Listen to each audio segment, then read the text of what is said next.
سبحانك لا علم لنا إلا ما علمتنا إنك أنت العليم الحكيم ولا حول ولا قوة إلا بالله. Alhamdulillah, syukur kita pada Allah SWT. Pada malam ni kita dapat sambung lagi pengajian kita, iaitu muka surat 36. Di bawah tajuk tak ada situ kita tak ada bubuh itu. Tajuk dia tu hubungan antara tajuk dia tu pengertian iman dan Islam.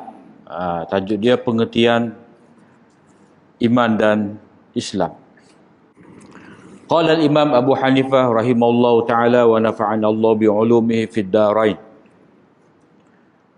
Wal imanu huwa al-iqrar wa tasdiq wa imanu ahli as-sama'i wal ardi wa imanu ahli as-sama'i wal ardi la yazidu wa la yanqus min jihatil mu'min biha wa yazidu wa yanqus min jihatil yaqin wat tasdiq wal mu'minuna mutasawuna fil iman wat tauhid mutafadiluna fil a'mal. Iman itu adalah pengakuan dan pembenaran. Iman penduduk langit dan bumi tidak bertambah dan tidak berkurang dari sudut perkara yang diimani, tetapi bertambah dan berkurang dari sudut keyakinan dan pengakuan. Orang beriman sama pada asal iman dan asas tauhid, tetapi berbeza-beza pada amalan.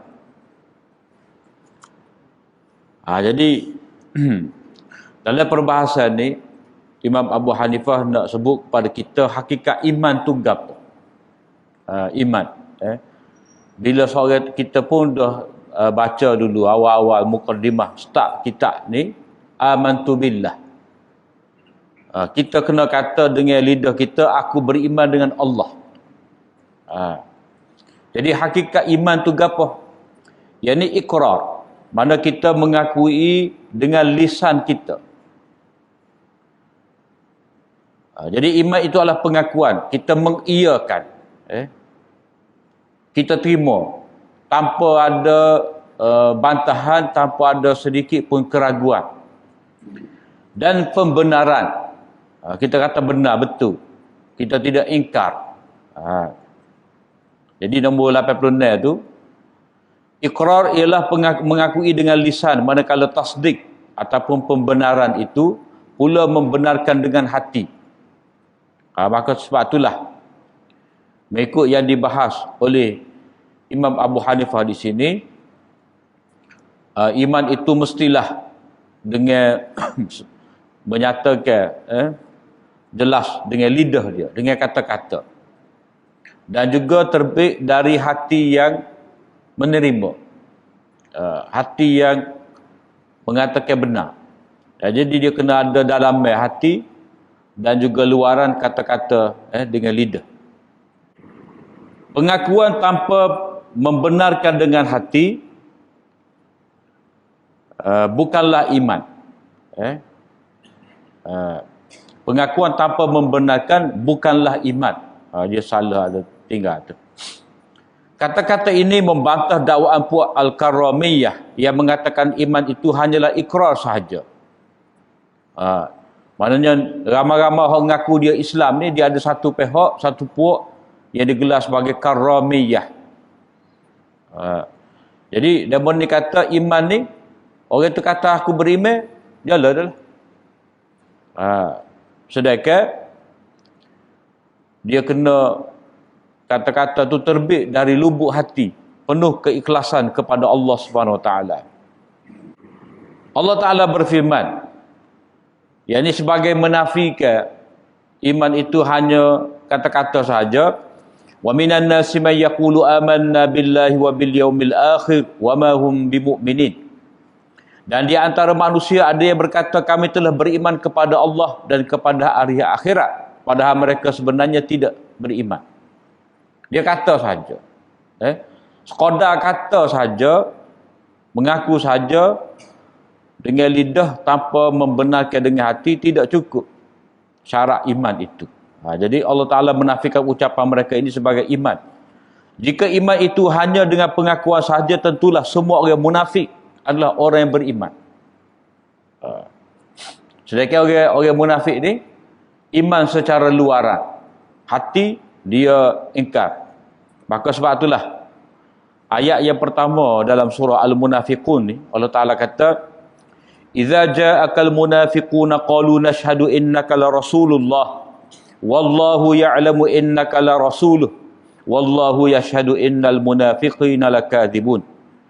Apabila orang-orang munafik datang kepadamu wahai Muhammad, mereka berkata, kami mengakui bahawa sesungguhnya engkau sebenar-benar Rasul Allah. Dan Allah sememangnya mengetahui bahawa engkau adalah Rasulnya. Maknanya tidak perlu kepada pengakuan daripada orang munafik ni untuk mengesahkan bahawa Nabi ni Rasul Allah. Jadi kata-kata mereka tu hanyalah pada lidah. Walaupun mereka bersaksi engkau ni Rasul Allah, tetapi Allah Ta'ala mengetahui bahawa engkau itu Rasulullah, tidak perlu kepada pengakuan daripada mereka. Wallahu yashhadu, malah Allah SWT menyaksikan. Allah Ta'ala mengetahui apa tersembunyi kepada dia tu, orang munafik ni benar-benar pendusta. Jadi kalau kata iman itu memadai dengan lidah saja, tetapi hati tidak terima, itu tidak dikira sebagai iman. Jadi dalam ayat ni Allah Ta'ala kata mereka tu berdusta. Sebab dia kena sama apa yang ada dalam hati dengan apa yang terzahir. Begitu juga semata-mata ma'rifah atau kenal tidak menjadikan seseorang itu sebagai orang beriman.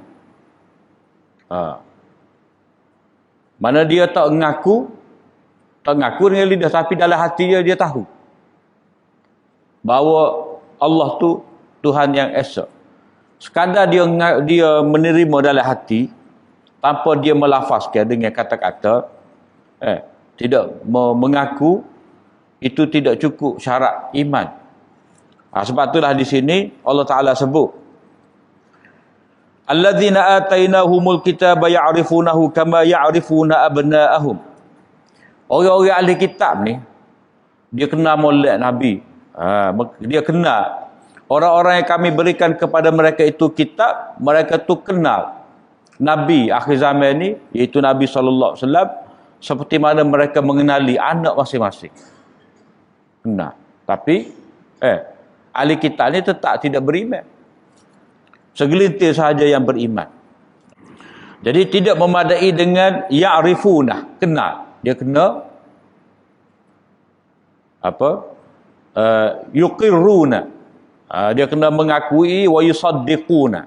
Dia kena ada iqrar dan tasdik. Jadi kalau kita tengok ayat-ayat ni, ayat pertama surah Munafiqun dan juga ayat Baqarah 146 ni, dia hanya menyaksikan kerasulan Nabi sallallahu alaihi wasallam sahaja. Ataupun dia hanya kenal Nabi itu sahaja, tak sebut kenal Allah. Jadi di sini walaupun orang tu dia menerima Allah sebagai Rabb, sebagai Tuhan dia, tetapi kalau dia tidak terima Nabi sallallahu alaihi wasallam sebagai Nabi utusan Allah Ta'ala, tidak jadi beriman. Dia kena beriman dengan Allah dan Nabi. Jadi macam mana seorang tu nak dapat beriman dengan Allah kalau Nabi pun dia tak terima. Jadi beriman dengan Nabi ni bukan berarti kita mendewakan Nabi, kita puja Nabi, tidak. Kita beriman ni sebab kita percaya dia dihantar oleh Allah SWT untuk memberi hidayah kepada manusia. Jadi kalau kita tidak terima utusan, berarti kita tolak orang yang mengutus. Automatik dah. Kalau kita balas dengan posmen, gapo-gapo tak sapa kita balas dengan posmen. Posmen ni dia perantaraan je antara kita dengan, kita kata surat tu daripada raja ataupun daripada menteri. Jadi kita buat balas, kita tak percaya kepada posmen ni yang hantar surat pada kita, berarti kita tolak lah. kedatangan surat ni daripada pengirim, menteri yang hantar kepada kita. Kemudian masalah yang kedua di sini, iman penduduk langit dan bumi tidak bertambah dan tidak berkurang dari sudut perkara yang diimani.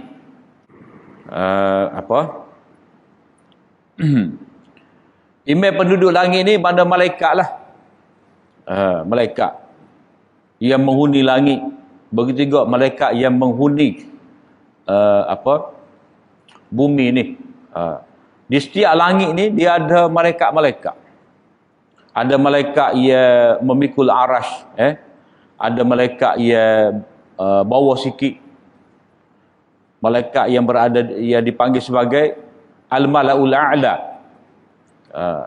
Mana sidang malaikat dewan tertinggi, malaikat yang menyertai sidang tertinggi Allah SWT. Gapo-gapo Allah SWT nak tetapkan kepada alam ni, Allah SWT beritahu kepada malaikat tertinggi ni, maka malaikat tertinggi ni pula akan sampaikan kepada malaikat yang berikutnya. Sampailah berita tu ke langit dunia. Itu ada disebutkan dalam beberapa hadis Nabi SAW. Jadi malaikat yang berada di langit dan juga malaikat yang berada di bumi ni, iman mereka itu tidak bertambah dan juga tidak berkurang dari sudut benda yang diimani. Begitu juga bila kata ahli dunia ni, makna manusia lah, nabi-nabi dan juga para wali, iman mereka ini tidak bertambah dan tidak berkurang dari sudut benda yang diimani. Dalam masalah ni, kalau kita biasa belajar berkenaan dengan hakikat iman ni, kita nampak lain sedikit lah apa yang disebutkan oleh Imam Abu Hanifah ni. Sebab bila kita baca dalam kitab-kitab, mereka akan mengatakan bahawa iman ini yazidu wa yanqus, dia bertambah dan berkurangnya. Seperti Imam Bukhari dalam Kitabul Iman tu dia kata, al-iman qaulun wa amalun yazidu wa yanqus. Iman itu terdiri daripada ucapan dan amalan, dan dia bertambah dan berkurangan. Jadi kebanyakan ahli-ahli hadis dia akan sebut lagu ni lah, iman itu terdiri daripada qaulun, kata-kata, dan amal, bertambah dan berkurangan. Di sini kalau kita baca tadi, Imam Abu Hanifah kata iman itu tasdik dan ikrar. Ikrar dan tasdik. Tasdik dalam hati, ikrar dengan lidah, tak sebut amalan. Jadi tak sebut amalan ni, sebab mengikut Imam Abu Hanifah, amalan itu kalau kita buat dengan tubuh badan kita, kita semaya, kita puasa, kita zakat, kita haji, bagi dia itu bukan juzuk yang membentuk iman. Maknanya iman itu tidak bergantung kepada wujudnya amalan-amalan ni, barulah orang itu dikata sebagai mukmin. Itu mengikut Imam Abu Hanifah. Sebab bagi dia amalan-amalan ni, semaya, puasa, zakat, haji, bersedekah, apa semua ni, itu walaupun dia tidak juzuk daripada iman, tetapi dia sebagai pelengkap kepada iman. Dalam bahasa kitab dia kata juz'un mukammil, juzuk unsur-unsur yang menyempurnakan iman, ataupun dikatakan sebagai tuntutan iman. Kalau beriman dia kena ada. Tetapi tidak berarti tak ada amal maka tak ada iman.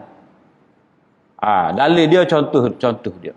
Kalau orang tu kata dia mengucap 2 kalimah syahadah hari ni, dah tak ada semaya, dah tak ada belajar berwuduk, mati. Maknanya dia tidak sempat beramal. Dia orang mukmin ke tidak? Orang mukmin. Sebab Nabi kata man qala la ilaha illallah, siapa-siapa yang man kana akhiru kalamihi la ilaha illallah dakhala jannah. Siapa yang akhir kalamnya itu la ilaha illallah, dia masuk syurga. Jadi syarat nak masuk syurga ni kena beriman. Jadi di sini bagi Imam Abu Hanifah, amal itu satu juzuk yang melengkapkan iman, kesempurnaan iman.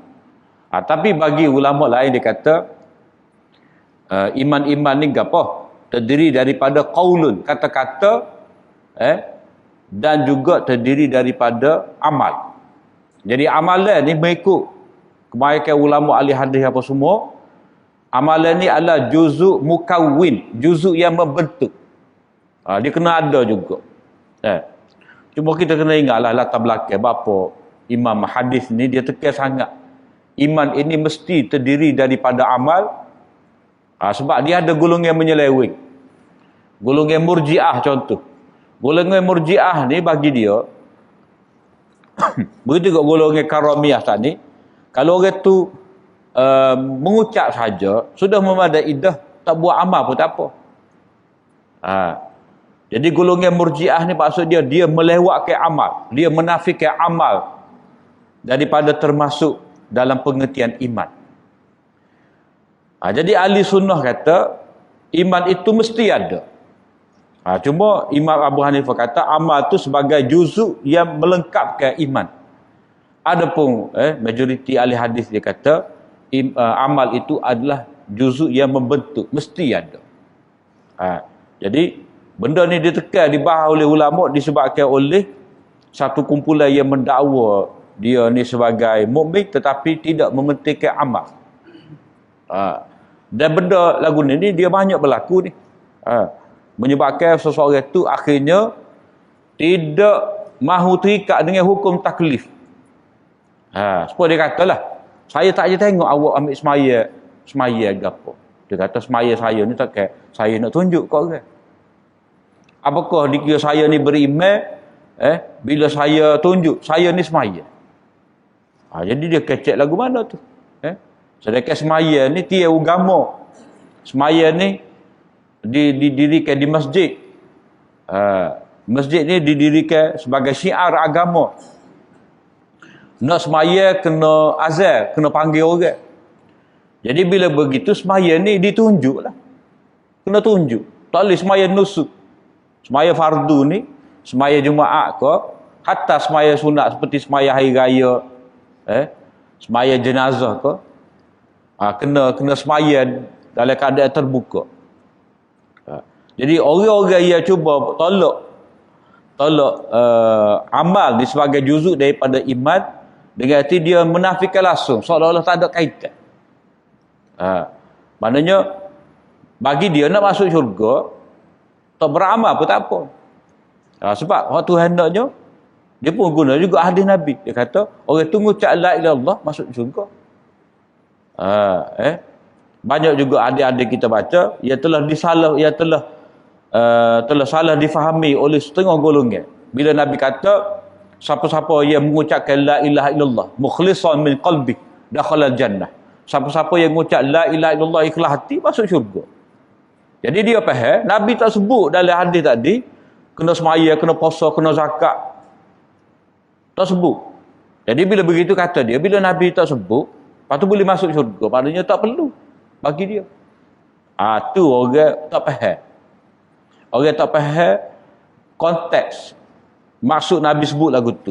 Nabi sebut lagu tu nak menyatakan kelebihan iman. Nabi nak memberi berita gembira kepada orang, beriman dulu. Kalau mana tak beriman dulu. Lepas tu amalan-amalan lain tu kita buat kira kemudian. Sebagai targhib, nak galak orang masuk Islam. Kalau kita nak dakwah orang, kita kata berimanlah masuk syurga, tapi kena semaya 5 waktu. Kena oyak sesuatu. Semaya 5 waktu, Lepas tu semaya 5 waktu ni, kalau tak sempurna walik, kena semaya sunat. Semaya sunat ni pula ada 12. 12. Semaya rawatib. Rawatib lah 12. 2 sebelum subuh, 4 sebelum zuhur. 4 lepas zuhur. Lepas tu 2 lepas maghrib, 2 lepas isya. Lepas tu kena semaya witir, semaya duha. Jadi kalau benda tu disebut sekaligus kepada orang baru nak masuk Islam, kita sebut dah, kena go ni, dia kata banyak kerja banyak lagu penat kita. Dah. Supaya kita oyak kepada dia lah, masuk Islam tapi kena jawi. Potong, kena potong. Jangan lupa kena potong. Jadi bunyi potong tu bimbang. Jadi kaedah kita nak ajak orang masuk Islam ni, mana kita sebut secara ringkas. Maknanya bila seorang tu kata saya mengucap la ilaha illallah. Dia ngaku la ilaha illallah Muhammadur Rasulullah. Fa akhbirhum anna alaihim khamsa salawatin fi yaumin wa lailah. Beritahulah kepada mereka bahawa ada semaya 5 waktu. Sehari semalam 5 je. Sehari semalam. Mana bunyi 5 tu tak banyak. Tapi orang lama masuk Islam ni 5 ni lebih kok. Terutama subuh, asar. Begitu juga disebutkan lepas pada tu puasa. Diberitahu puasa tu sebulan je. Dah. Zakat disebutkan cukup nisab. Haji bila ada kemampuan. Jadi sebut secara kasar lagu tu tidak kata sekaligus. Sebut di hadapan dia tu taklah dia kejut. Jadi hadis-hadis yang Nabi SAW menyebut pada kita iman itu seorang itu dijanjikan masuk syurga dengan semata-mata ucap la ilaha illallah, kita kena faham itu sebagai berita gembira kepada orang baru masuk Islam. Begitu juga dalam kes orang-orang yang masuk Islam lepas tu terus mati. Tak sempat nak belajar, terus mati. Dia termasuk dalam sabda Nabi itu juga. Begitu juga Nabi nak menyatakan kelebihan la ilaha illallah ni, email lagu ni boleh menyelamatkan dia tu daripada kekal dalam neraka. Dia la ilaha illallah, sekali dia ucap la ilaha illallah Muhammadur Rasulullah, maka berimailah dia, maka dia selamat daripada kekal dalam neraka. Pasti dia masuk syurga. Cuma email ni kita kena ingatlah ada 2 bentuk email ni. Email yang pertama dipanggil iman munji. Email yang menyelamatkan kita daripada kekal dalam neraka. Tak adil lah. Ucap la ilaha illallah. Satu lagi iman dia panggil iman mu'li. Iman yang meninggikan darjat. Jadi nak meninggikan darjat ni, kita kena memperbanyakkan amal lah. Kita kena memperbanyakkan amal kita. Itu dipanggil iman mu'li. Jadi amalan-amalan ni banyak. Nabi sebut tu lah. Al-iman bid'un wa sab'una syu'bah. Iman ni ada 70 lebih cabang. Ucap la ilaha illallah. Wa imatatul adza 'anit tariq, mengalihkan gangguan dari jalan ni. Begitu juga al-haya'u syu'batun minal iman. Sifat malu tu satu cabang yang penting dalam iman. Jadi apa yang Nabi SAW nak beritahu pada kita, iman ni banyak perkara. Iman ni banyak perkara, termasuk dalam pengertian iman itu adalah amalan-amalan. Jadi dia ada sikitlah perbezaan antara Imam Abu Hanifah dengan ulama yang lain. Pada hakikatnya tidak besarlah perbezaan itu, cuma cara bahas. Mungkin disebutkan oleh Imam Abu Hanifah tu ada hujah-hujah dia, nanti kita akan tengok pada ni. Iaitu maksud orang panggil haisiyah, sudut tu. Jadi ulama jumhur kata iman ini bertambah dan berkurangnya, yang ini bertambah dengan amal, berkurangnya dengan maksiat. Imam Abu Hanifah kata iman ini tidak bertambah, tidak berkurangnya. Pada segi apa? Tak bertambah dia, gapo patut kita beriman. Kita kena percaya ada berapa. Sejak Nabi SAW diutuskan, siapalah kepada kita lah ni, dia tak bertambah. Perkara yang perlu kita beriman. Kalau kita bilang rukun iman ada berapa? Ada ni. Bertambah ke tidak? Kita kata zaman Nabi ada ni. Zaman Abu Bakar ada berapa? Zaman Umar Al-Khattab ada berapa? Zaman Imam Syafi'i ada berapa? Zaman Imam Malik ada berapa? Tak ada. Serupa. Sebab apa? Sebab perkara-perkara ni sudah ditetapkan dalam Al-Quran, dalam hadis Nabi. Jadi bila Nabi SAW wafat, wahyu tidak lagi diturunkan. Begitu juga lepas daripada Nabi wafat, tak ada dah hadis Nabi. Bila tak ada hadis Nabi dah, bila tak ada dah ayat Quran, berarti tidak ada penambahan. Sebab agama telah sempurna. Bila agama telah sempurna, maka tidak ada pertambah harga tu pertambah harga ni. Lengkap dah. Jadi kata Imam Abu Hanifah, dari segi benda yang wajib kita percaya baru kita jadi beriman ni, tak bertambah, tak berkurang. Sebab Nabi SAW telah menjelaskan kepada kita dengan sempurna, dengan lengkap dah. Tak perlu nak tambah. Kamu kena beriman dengan gondi ni, nak tambah sekarang.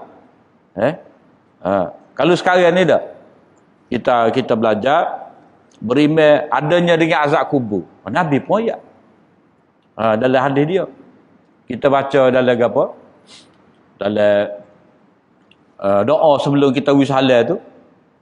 Allahumma inni a'udzubika min azabin nar wa min azabil qabri wa min fitnatil masih dajjal wa min fitnatil mahya wal mamat. Ya Allah, aku berlindung dengan engkau itu daripada azab api neraka, azab kubur. Daripada fitnah masih ad-dajjal dan juga fitnah hidup dan mati. Kita minta dengan Allah Ta'ala. Jadi Nabi ajar kepada kita minta berlindung daripada azab kubur ni, Nabi sudah sebut. Jadi benda tu bukan kata baru ada. Sudah ada dah zaman Nabi lagi. Begitu juga Nabi sebut kepada kita, dan kita kena percaya, iaitu ada kolam Kausar. Yang mana Nabi sebut, mana-mana orang beriman dia dapat minum, dia tidak akan haus selama-lamanya. Begitu juga Nabi SAW ni akan tunggu kita di kolam Kausar. Yang mana kita ni dikenali oleh Nabi SAW dengan ada tanda. Ghuram muhajjalin. Mana ada cahaya putih di wajah kita, di tangan, di kaki kita, yang mana Nabi dapat kenal umat dia ni. Jadi tanda tu apa? Kesan daripada berwudu. Jadi Nabi sebut ada kolam, kita kena percaya. Jadi benda tu, wujudnya kolam itu telah diberitahu oleh Nabi, bukan diberitahu oleh Imam Syafi'i, bukan diberitahu oleh Imam Nawawi. Ada dah. Cuma Imam Nawawi ke, Imam Muslim ke, Imam Bukhari ke, Imam Syafi'i ke, mereka menyampaikan kepada kita. Jadi dari sudut tu benda ni tak bertambah. Kemudian majoriti ulama pula hak kata iman ni bertambah dan berkurang kerana amal, berkurang kerana maksiat. Itu beza. Imam Abu Hanifah kata iman tidak bertambah dari segi tak ada tambahan benda-benda yang wajib kita beriman. Jumhur pula kata iman ini bertambah dan berkurang, yakni dengan sebab amal. Maknanya kalau orang tu semaya, iman dia akan bertambah. Sebab apa? Bila dia dengar azan, bila dia dengar ucapan Allahu Akbar 4 kali, penegasan la ilaha illallah, disebutkan kebesaran Allah SWT, keesaan Allah SWT, maka iman dia akan bertambah. Iman dia akan diperbaharui. Peringat semacam. Jadi kita pun jadi ingat. Tok bila tu sebut pada kita, mengingatkan balik pengakuan kita, dan itu menambah keimanan kita. Kita jawab azan, lepas tu kita mari semaya ni, berdiri di hadapan menghadap kiblat ni, mana kita menghadirkan hati kita seolah Allah Ta'ala melihat kita. Tidakkah pada ketika tu iman kita bertambah? Kata dia. Begitu juga kalau seorang tu buat maksiat. Dia buat maksiat. Pada ketika itu, kebesaran Allah SWT tu tak mari di hadapan dia. Dia tak nampak ada azab. Sebab itulah dia berani buat maksiat. Orang yang kuat iman, orang yang bertambah iman, iman dia tu akan halal dia daripada buat maksiat. Bila dia nak buat maksiat tu mari perasaan dalam hati dia bahawa Allah Ta'ala Ar-Raqib, yang memerhatikan dia. Jadi tak jadi buat maksiat. Kalau dia buat maksiat, berarti iman dia lemah. Sebab itulah dalam hadis lain Nabi SAW kata, la yasriku sarik hina yasrik wa huwa mu'min. Tidak mencuri seseorang itu bila mana dia mencuri, ketika dia mencuri itu dalam keadaan dia beriman. Yang ni pada waktu dia mencuri itu iman itu hilang. Keyakinan dia kepada Allah Ta'ala tak ada. Sifat takut pada Allah SWT tu lenyap. Sebab itulah jumhur kata memang amal tu juzuk yang penting dalam pengertian iman.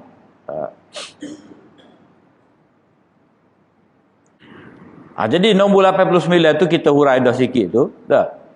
Yang ni iman itu sendiri dengan erti keyakinan tidak boleh berkurangan. Demikian juga perkara-perkara yang wajib diimani. Mana iman tu dengan mana yakin. Iman tu dengan makna pengakuan. Kita membenarkan. Tak boleh kurang sikit pun. Sebab bawah tu kalau kita tengok, kalau kita baca sosok ni macam terikat sangat. Kita ayat kesimpulan. Bila seorang tu beriman, iman ni satu lagi dengan erti kita yakin, kita percaya. Jadi percaya, yakin ni dia tak boleh berkurangan.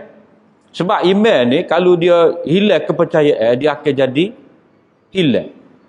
Hilang tu dia akan pergi kepada ragu, syak, berbelah bahagi. Akhirnya dia akan jadi ingkar, menafikan. Sebab iman itu dengan arti yakin, percaya. Tak boleh sangka iman ni maknanya kena percaya, tak boleh sangka. Bukan jangka bukan kita sangka. Bukan kita rasa, tapi benda yang kita yakin. Kalau orang rasa, dia macam ginilah katalah. Kedah tu hari Jumaat memang dia tutup. Kita memang tahu dah. Tapi hari tu kan kita jadi tebing pergi juga. Takut-takut dia buka Rupa-rupa memang tak buka. Jadi maklumat kepada kita bahawa Kedah tu memang tutup hari Jumaat. Pada hari kita pergi tu, hari Jumaat hari ni kita pergi tu, kita was-was. Kita pergi juga. Tapi kalau orang tu kata Kedah tu hari Jumaat tutup. Kita kata pada sore saya kita, Kedah tu hari Jumaat tutup, tak payah pergilah. Saya Kedah lain. Dia kata, buka. Dia buka. Jadi kita tu bila dengar dia kata buka, kita pun was-was. Was-was tu maknanya yakin pun hilang. Kita pergi tutup. Maknanya sebelum ni kita yakin, keyakinan itu sudah hilang. Tapi kalau kita yakin benar-benar, kita balas dengan dia tu, kita berani balas. Tak buka, dia kata buka. Tahu-tahu tak buka, menang kita. Jadi ayatnya Imam Abu Hanifah ni tak sih kata iman ni bertambah berkurangan ni, sebab kalau berkurangan dia akan jadi daripada yakin turun kepada was-was, syak, ragu, akhirnya menafikan. Sebab itulah dia tak sih kata iman itu dari segi benda yang diimani itu bertambah berkurang, tak sih kata begitu juga. Iman sebagai lawan kepada syak, lawan kepada percaya, lawan kepada tenang, dia tak sih. Tak sih kata bertambah, tak sih kata berkurangan. Sebab bila kata yakin, dia kena tetap. Jadi demikian juga perkara-perkara yang wajib diimani itu telah ditetapkan dan tidak berubah. Mana kemah molek disebut dalam Quran dan juga hadis. Ianya wajib diimani dengan penuh keyakinan dan tidak boleh berkurangan kerana ia akan membawa kepada keraguan dan sangkaan. Kata Mullah Ali Qari, ni salah seorang daripada pensyarah kitab Fiqhul Akbar ni dan juga pensyarah kitab Mishkat Masabih. Mullah Ali Qari kata tasdik itu jika tidak secara tahqiq, tidak kemah molek, tidak secara pasti, maka ia akan berada pada tahap sangkaan dan ragu-ragu. Dia ulama kita ni dia buat macam ginilah. Kalau kita buat nimbang buat nimbang. Kalau sama berat, berarti kita duduk dalam dua. 50-50. Tapi kalau kita yakin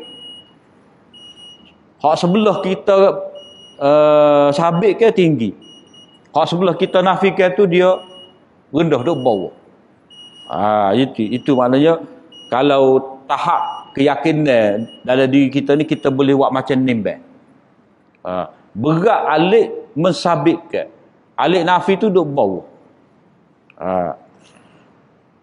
Mana dia ada darjat-darjat dia.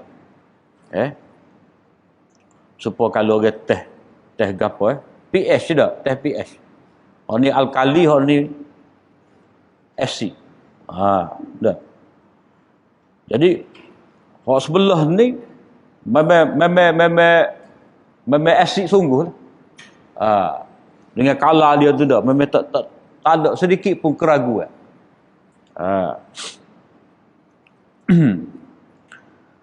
Jadi kalau tidak secara pasti, secara tahqiq, maknanya iman itu kalau tidak berdasarkan kepada keyakinan, tidak berdasarkan kepada dalil-dalil. Iman ni kalau kita ngaji tafsir tak? Iman ni Allah Ta'ala sebut dengan dalil-dalil. Dalil alam semesta, dalil kejadian diri kita. Jadi dia mesti berdasarkan kepada dalil bukti. Tak boleh main agak sangka saya serah syurga ni ada. Tak boleh. Dia kena saya yakin syurga ni ada. Sebab apa? Sebab Nabi memberitahu pada kita. Dan Nabi tak mungkin dia berdusta. Sebab Nabi ni dia mari daripada pihak Allah. Kalau mari daripada pihak Allah Ta'ala dia kena benar. Kalau tak benar, Nabi itu akan dihukum oleh Allah Ta'ala. Jadi tidak boleh ada tahap sakaan dan ragu-ragu, sedangkan sakaan itu tidak berguna dalam perkara i'tiqad di sisi ulama muktabar. Dalam bab i'tiqad ni, dalam bab kepercayaan ni, dalam bab kita nak sepu kemah ni, dia tak boleh sangka saya serah Tuhan ada. Tak boleh. Saya serah ada syurga, ada neraka. Ataupun saya tak pasti syurga ni ada ke tidak. Tak boleh kata lagu tu. Dia kena pasti. Kata dengan tegas. Kalau orang tanya pada kita, kapur kita ni ada kedai roti ke tidak? Dah. Kalau kita orang kapur ni, kita boleh jawab dengan pastilah. Kata mana ada kapur kita ni, kena pergi kapur sebelah baru ada. Itu maknanya dia yakin tak ada. Dia yakin tak ada. Kalau orang tu dah tanya pada dia, kapur kita ni ada kedai roti ke tidak? Tak tahu, ada ke tak? Kali ada, kalinya ada tu. Nya ada. Tak boleh. Tak boleh. Orang akan kata, dia mau duk kapur ni lagu mana? Tak tahu. Tu maknanya, itu panggil tak pasti. Jadi dalam bab iman ni, dia nak benda tu pasti. Allah Ta'ala kata, inna dhanna la yughni minal haqqi syai'a. Sesungguhnya sangkaan itu tidak dapat memenuhi kehendak menentukan sesuatu daripada kebenaran i'tiqad. Mana tak cukup, tidak memadai sangkaan. Maka sebab itulah dalam bab akidah ni Allah SWT mari dalil. Mari dalil. Dalil Allah SWT ni gapo? Dia Tuhan yang esa. Allah Ta'ala kata Allahus Samad. Qul huwallahu ahad, Allahus Samad. Allah tempat tumpu. Allah yang menjadi hajat kepada semua makhluk dia. Itu bukti Allah Ta'ala esa. Kalau dia tu berhajat kepada orang lain, dia tak layak jadi Tuhan. Jadi perkataan as-samad tu, itu dalil. Dalil yang meyakinkan kita bahawa Allah Ta'ala ni esa. Kalau dia berhajat kepada orang, dia tak layak jadi Tuhan. Kalau kata Nabi Isa, Nabi Isa, dia perlu kepada ibu dia duduk dalam perut. Kalau kata wali, wali, dia pun perlu kepada doa kita. Setengah orang kan dia pergi kubur, dia minta dengan Tok Wali, tolonglah doa saya, minta dengan Allah Ta'ala gini-gini. Sedangkan orang dalam kubur ni nak kepada doa kita. Sebab bila duduk mati dalam kubur tu dia berhajat. Dia berhajat kepada rahmat Allah Ta'ala. Pada waktu tu dia, oleh kerana tidak lagi mukallaf, dia tak boleh nak minta dengan Allah Ta'ala. Sebab selesai dah. tamak dari riwayat dia. Hanya orang atas dunia ni boleh tolong berdoa untuk orang dalam kubur. Sebab itulah Nabi ajar pada kita, istaghfiru li akhikum fa innahu al-ana yus'al. Minta ampunlah kepada saudara kamu yang mati ni. Dah.